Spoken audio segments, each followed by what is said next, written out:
Hola chicos, este es un video de repaso de las actividades que hemos estado haciendo con las cartas al director. Más o menos vamos a ver un poco la teoría de las cartas al director y también voy a hacer un repaso de las falacias, ¿ya? Porque como solo lo vimos en clase y algunos de ustedes me pidieron que por favor grabara un video a modo de recordatorio. Así que lo primero que vamos a empezar viendo son las cartas al director. ¿Por qué son texto argumentativo primero? ¿Y qué tiene que tener una carta al director? ¿Cuáles son sus elementos básicos? Así que les voy a compartir pantalla como siempre. Vamos a hacer con esta carta al director que aparece acá, vamos a explicar de qué se trata. ¿Por qué se le considera un texto argumentativo a la carta al director? Porque principalmente contiene opiniones que son los puntos de vista o punto de vista y argumentos que sustentan ese punto de vista. Es por eso que se le considera un texto argumentativo. Ahora, ¿qué características tiene la carta al director? Primero, que cualquier persona puede escribir una carta de esta y enviarla a un diario y que el diario la pueda publicar, ¿ya? Es una forma de fomentar la libre expresión entre los ciudadanos de un país. Muchos de los diarios que quizá ustedes conocen tienen esta sección. Incluso los diarios digitales también las tienen, ¿ya? Por si acaso se animan a leer alguna. ¿Qué características tiene que tener la carta al director? Primero debe tener un título, eso es la característica principal. Y después tiene que tener la información de quién la escribe. ¿Por qué? Porque el diario no se hace responsable del contenido de la carta. ¿Ya? Si la publica sin nombre, es como que el diario fuera el responsable, y no es así. El diario solamente fomenta esta libre expresión, pero por eso debe tener el nombre y en ocasiones el root de la persona quien emite esta carta, quien la envía. ¿Ya? Entonces esas son las características. Primero, que debe tener título. Segundo, que debe tener el nombre y el root de la persona a quien la escribe. Y es un texto argumentativo justamente por eso, porque emite una opinión y se fundamenta con argumentos. La carta del director, es uno de los textos argumentativos más recurrentes y más comunes. Todos podemos leerlo, lo podemos encontrar en cualquier diario y todos también podemos hacerlo.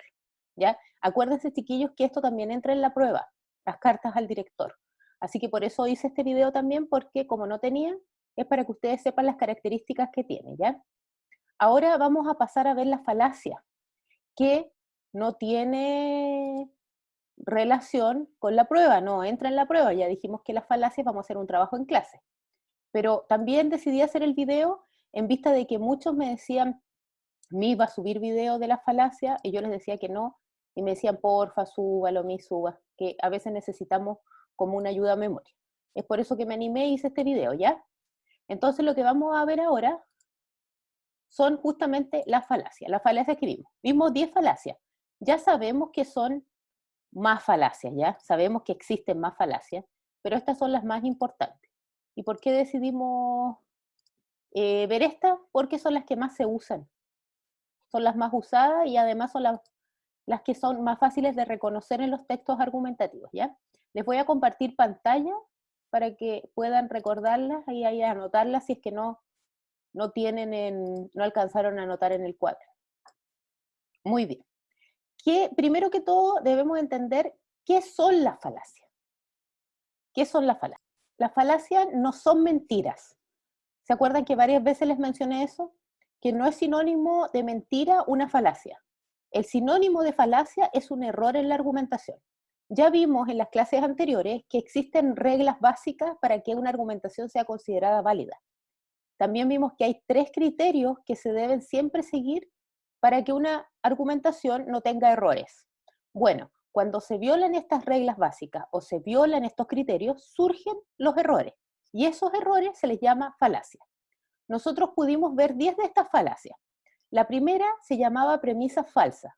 Como dice ahí, consiste principalmente en apoyarse en un hecho falso para defender este punto de vista. Y ese viola uno de los criterios más importantes, ¿cierto? Que es basarse siempre en evidencia sólida o en información fácilmente aceptada por el auditorio. Si nos basamos o solventamos nuestros argumentos en evidencia falsa, estamos cayendo en una falacia. Y a eso se le llama premisa falsa. Yo les puse este ejemplo acá, que seguramente lo van a recordar de la clase, que es, ¿para qué usar cinturón de seguridad si no da seguridad? Es una premisa falsa porque el argumento está apoyándose en un hecho falso. Nosotros sabemos, por todos los estudios que se han hecho, que el cinturón de seguridad aporta justamente seguridad, por eso se le llama así, y evita que los accidentes, en muchas ocasiones las personas mueren. Entonces, al decir eso, no estamos apoyando en un hecho falso. Por lo tanto, incurrimos en una falacia o en un error en la argumentación. Esa es una de las más usadas. Por eso uno siempre tiene que estar bien informado, ¿ya? Para que cuando le digan un argumento sobre alguna cosa, nosotros tengamos la capacidad de poder ver si ese argumento es sólido o no, es válido o no. Porque si no, nos van a poder engañar a través de estas argumentaciones erróneas. El segundo que vimos se llama generalización apresurada. ¿Por qué se llama así? Porque se generaliza por medio de una evidencia insuficiente. Puede ser un hecho, una persona, una situación, un dato, y de ahí se generaliza, ¿ya? Tuve una mala experiencia con mi primer pololo, de ahí aprendí que todos los hombres son malos. No se puede generalizar por una experiencia de que todos los hombres sean malos. Tendría que yo haber tenido una experiencia con muchos hombres o con todos los hombres para definirlos a todos como malos, ¿ya? Por eso es una evidencia insuficiente. Generalización apresurada. Recuerden que no se puede generalizar con datos con evidencia con poca cantidad de evidencia o insuficiente. Después viene la petición de principio y que consiste en repetir el mismo punto de vista con el argumento. Son iguales. Cambiar las palabras simplemente, pero el sentido es el mismo. No se puede hacer eso. El punto de vista tiene que ser diferente al argumento o a los argumentos. No se puede repetir el mismo punto de vista. De hecho, acá el ejemplo es imposible que José me ame porque eso no puede ocurrir. Yo lo marqué con café porque es sinónimo, es igual. Es lo mismo decir es imposible que eso no puede ocurrir. Es lo mismo. Son otras palabras, pero al decirlo estoy repitiendo el mismo argumento para el mismo punto de vista. Y por lo tanto es una falacia. Veamos el 4. El 4 tiene que ver con los estereotipos. Ya sabemos que esta es una caracterización de una situación por medio de casos muy extremos. Lo interesante de los estereotipos es que muchas veces lo internalizamos como verdades reales. ¿Por qué? Porque como lo hemos escuchado tantas veces, ya lo asociamos como con algo verídico, con algo real. Entonces caemos en estereotipar cosas, situaciones, personas, países, etcétera, sin pensar que en realidad es una caracterización. Por eso debemos tener mucho cuidado al usarlo al fundamentar nuestros argumentos o nuestros puntos de vista, ¿ya? Siempre debemos pensar si realmente lo que estamos argumentando no es una caracterización o no es un estereotipo. Recuerden que los estereotipos llevan a los prejuicios también, y eso tampoco en la argumentación está permitida. También es una falacia, así que debemos evitar. Por ejemplo, mencionar que todas las rubias son tontas, o que los deportistas son cabeza de músculos, o que los negros son flojos, o que los chilenos son ladrones. Todo ese tipo de caracterizaciones de personas son estereotipos, son tipos que se repiten a lo largo del tiempo, pero que en realidad no tienen ningún asidero lógico, porque no tiene ninguna relación el pelo de una persona con su intelecto, o no tiene ninguna relación su físico con el intelecto. Siempre antes de mencionar alguno de estos estereotipos debemos racionalizarlo, para no caer justamente en una falacia. El número 5 se llama falsa analogía. Analogía es una comparación, por lo tanto es una comparación falsa. Es decir, se comparan situaciones diferentes como si se tratara de la misma. No se pueden comparar cosas que no tienen una relación en sí. Ya tiene que haber una relación entre ellas para que exista una comparación. Y la falsa analogía es justamente eso, es comparar situaciones diferentes como si se tratara de la misma situación.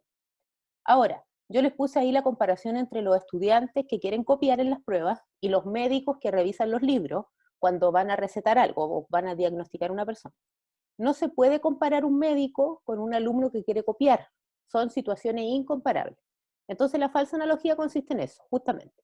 Comparar situaciones que no se pueden comparar. Y por lo tanto caemos en un error en la argumentación. La sexta falacia que vimos fue error corrige otro error. ¿En qué consistía esta?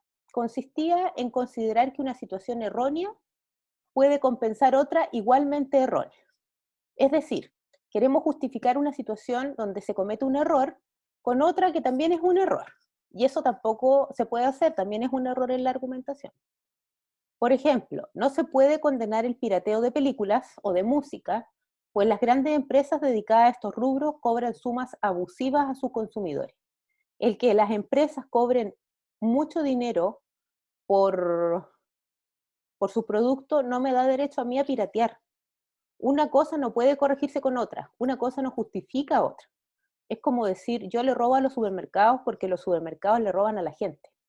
No puedo yo pretender justificar un ilícito con otro ilícito, o con una ilegalidad en este caso, ¿ya? Eso sería un error corrige otro error. El 7 fue el cambio de tema, que es muy común en las argumentaciones cotidianas que tenemos, ¿ya? Que es evadir un tema a fin de defender un punto de vista. Nos desviamos, nos vamos por las ramas, nos desviamos del punto de vista principal y empezamos a argumentar tratando de irnos un poco del punto de vista original. Por ejemplo, no entiendo por qué la caza de animales es considerada cruel. Ese es el punto de vista, que la caza de animales es considerada cruel, si produce tanta diversión. Ese argumento no tiene ninguna relación con que la caza sea cruel. Una cosa es que la caza sea cruel y otra cosa es que cause diversión. Acá se está evadiendo el tema, se está yendo por las ramas, se está yendo a otro tema, con el fin de, obviamente, de distraer a su interlocutor. Y es algo que en la argumentación formal, como hemos visto, debates y ese tipo de cosas, no puede existir. No podemos cambiar de tema. Siempre debemos centrarnos en el punto de vista y con esos puntos de vista formular argumentos que tengan una lógica con él.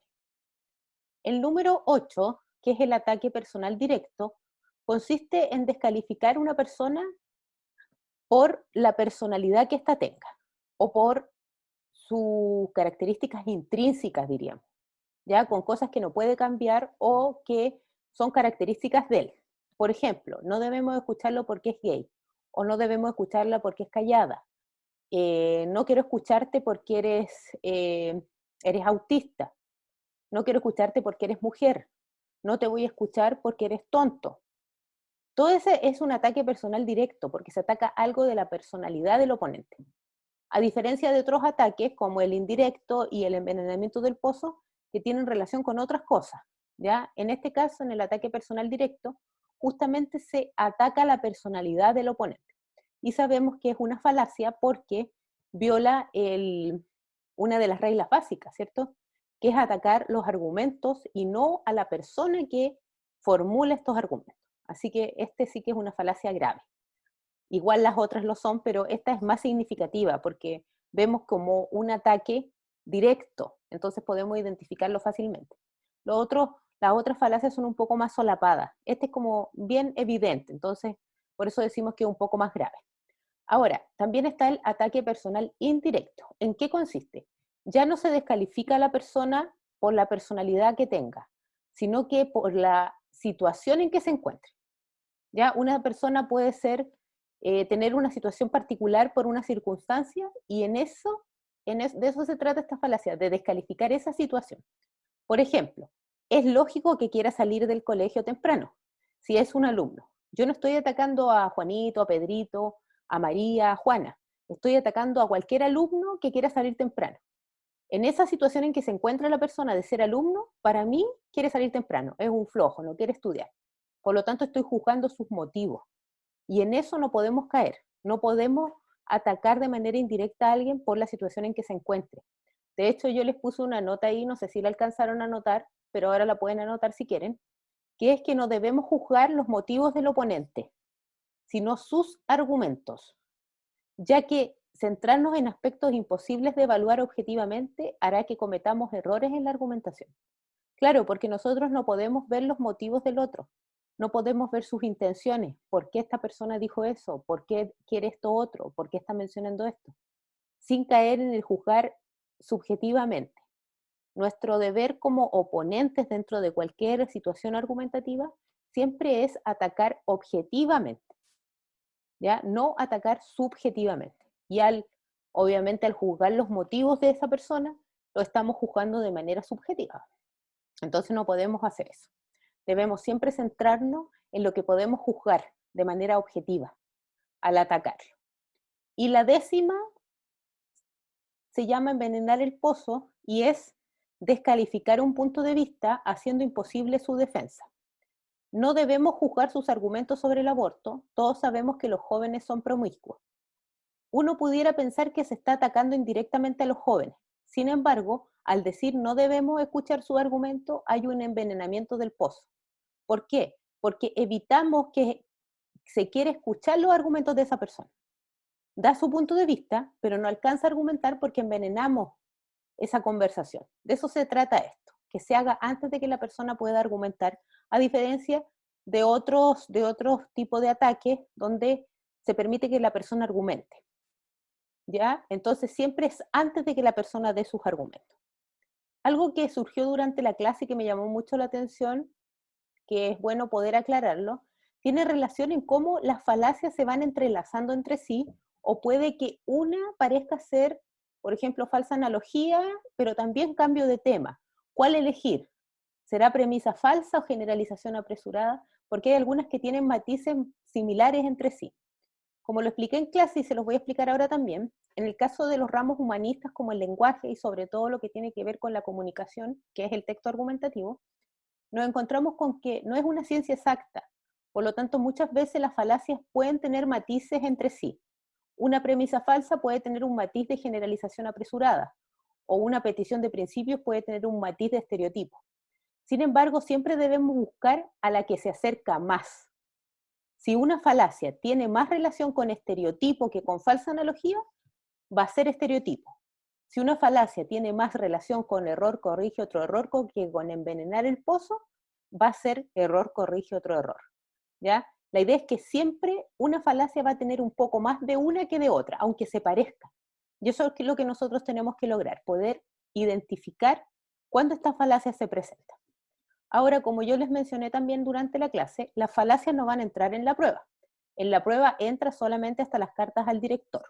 Con las falacias vamos a hacer un trabajo probablemente en clase, con alguna nota quizá, lo más probable.